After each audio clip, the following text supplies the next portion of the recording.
the NCAA can possibly strip away Indiana football's national title because of a player who played all season for the Hoosiers being Lewis Moore. Now, I've not talked a ton about this story because I have felt like it's kind of been a clickbaity story a little bit. It originated from kind of an idea where the NCAA mentioned, the restitution rule a little bit, but they didn't so much so mention it specifically to take away the title, but to have some kind of restitution for these teams allowing players to play. It kind of started with Charles Bediako at Alabama because there was a thought process Alabama might not be able to play in the NCAA tournament. That has since come over to college football as well with some of the players that played this season.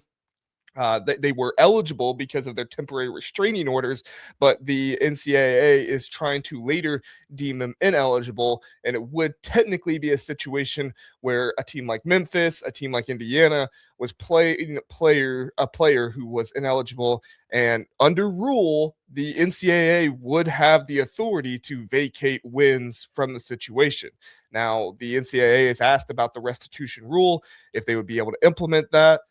It's very unlikely that if they do, it would reach the level of vacating wins, vacating the national championship, or anything like that. In large part because you would also have to get the College Football Playoff Committee, their institution, to also get rid of the title, because this is not a decision that the NCAA could make, solely on their own, which Zach and I talked about that before. We were like, you can vacate the wins, but just because you do that doesn't mean the College Football Playoff Committee isn't going to agree to that too. So this is not a situation where the NCAA is fighting for this. I think that's been a common misconception here recently. But Zach, you mentioned that you want to talk about this. That's kind of my standpoint on it and kind of where I see things at. Do you have a different standpoint? I'm sure we'll get into the NCAA stinks, but just first reaction, what's your thoughts? Yeah, I mean, when I read it, I had all these emotions because I'm like, are we really going to go down this road? Like of all the things the NCAA has actually done a couple of good things the past couple of weeks. And it's like, let's just throw it all out the window. I think that's my main thought. First of all, the NCAA had to allow Lewis Moore the right to play because of that injunction. Right? Yes. So it doesn't sound like they're necessarily going to pursue it. Yeah. Good one, Max. We'll get there. We'll get there because that's where we're going. But the NCAA had to allow Lewis Moore to play because of the injunction. Mm-hmm. So now they can kind of go back and say, hey, now the injunction has been repealed. He was technically ineligible, which is, okay, cool. Injunction worked. Indiana got Lewis Moore. I think it was Lewis Moore doing that legwork. But so Lewis Moore could play, and now it's like, okay, well, the injunction was delayed. Now he can't play. And so I can understand why a governing body would be miffed by that. Yeah. Like it's skirting the rules, right? And whether technically, but you're also getting stuff done in court. Like it's not Lewis Moore's fault that court takes forever. Right. Right. But you can know that the court is going to take forever. Yeah. I mean, that's kind of a given. So that's one of the issues that the NCAA has right now is that they do not have, anything substantial to make this not happen, right? That's why a lot of these players are getting the temporary restraining orders, because the court is saying, well, you don't have anything concrete to say this guy can't play. Like, you can go through and say this, that, and the other, but you don't have anything concrete because there's nothing, you don't have collective bargaining. You don't have all these rules, at the end of the day. So anyway, go ahead. Sorry.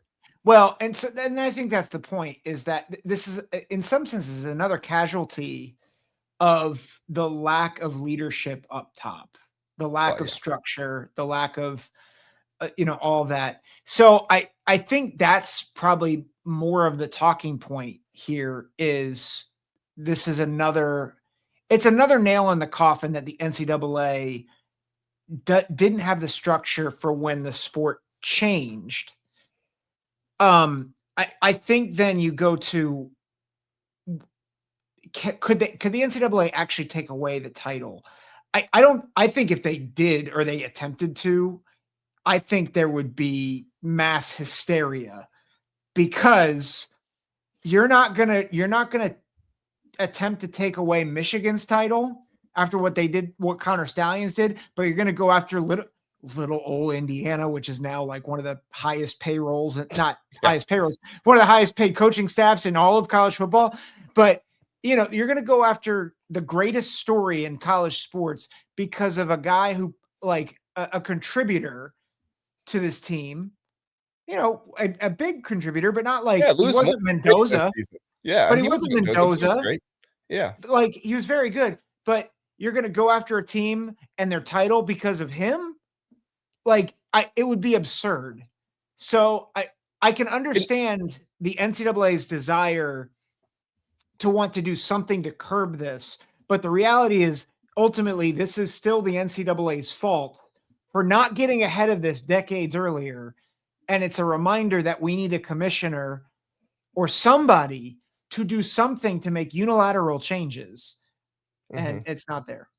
Yeah, and my reminder to people would be that the NCAA hasn't issued like a formal statement of like, we are seeking to vacate Indiana's season or anything like that. To me, that's where this kind of, not clickbait, because I don't want to say that about Ross Dellinger. I think he's doing a good job reporting on the possibility here. I think it's clickbait at the sense that people are talking about, well, the NCAA is trying to do this. So while the story originated from Ross Dellinger because of his looking into it and reporting it, people are now talking about it, the wrong way, which when I read it the first time, I was like, okay, that's a possibility, but it's not going to happen because the NCAA is also not fighting for it, right? It was just listed as a possibility of something that could happen if the NCAA does win in this case and Lewis Moore is deemed as he was ineligible and all these types of things. And that's where they're coming at it saying, could we get restitution to say that he was not eligible, and then we could punish Indiana, and not just Indiana. Memphis is in this. I think Ole Miss is in this with a player. It's either Ole Miss or Alabama's in this with a player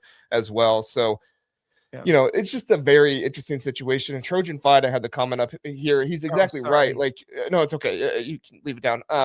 But exactly right. The issue is here. We talk about, well, if only the NCAA could get some rules. This is partially the NCAA's fault because they have been having such an this is where the NCAA stinks. They've had such an issue with having consistency with this rule. They've given eligibility to some players and not given it to others. So at the end of the day, it's like the courts are pointing out and saying, well, you gave it to this player, but you didn't give it to this player. That's what happened in the Trinidad Chambliss case. It's like, well, why can't he have a medical red shirt? You gave it to this other player that didn't have his paperwork in right away. Why are you trying to go against Trinidad Chambliss? That whole situation. I actually on Trinidad Chambliss' side. He had a medical red shirt. Yes, they didn't get the paperwork in time, but other guys didn't get the paperwork in time either, and they let them play. So yeah. Well, yeah. And I think that's so. I'm going to try not to go down just the NCAA stinks route, though we will. I was gonna say let's finish it up here because we got the pressure coaches to talk about. Yeah, I was just going to say, I can understand why the NCAA wants something to sting and to bite. And again, we're not saying the NCAA is going after it, but again, my biggest issue with the NCAA is they're reactionary. And it's like, guys, it should be clear for eligibility. It should be clear what's acceptable and what's not. And instead, all we have is it's at the whims. It feels like you're at the whim of a madman. Am I allowed? Well, let's see. No. Oh, am I allowed? Maybe, sure. Let's wait on it for 6 months. Or yeah, sure, go ahead. That's what it feels like. That's what it's felt like with the NCAA for as long as I've followed this sport. Is there is no real guidelines to their punishments and to what gets a slap on the wrist versus what gets the death penalty. And that's why they've lost their power and their influence. And that's why they're a laughing stock.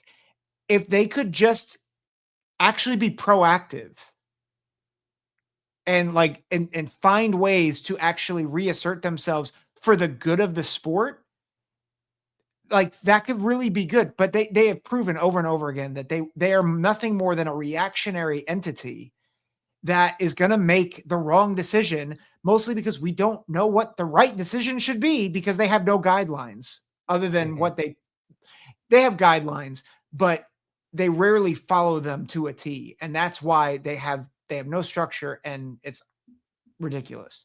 Yeah, and that's the biggest issue, right? Is that they, for all these years, have tried to just run under the guise of, well, student athlete, so we can do whatever we want with them. And that was their whole thing. Now they no longer have the student athlete thing that they can run under the entire time. And now they're screwed because they've been too inconsistent. So, Max, I'm with you. It would be funny if Indiana's wins were vacated, but not by the college football playoffs. First ever 3-0 national champion. Maybe like in the 1800s, we had a 3-0 national champion. I don't know. There could have been one back then, but yeah, that'd be hilarious there if that happened.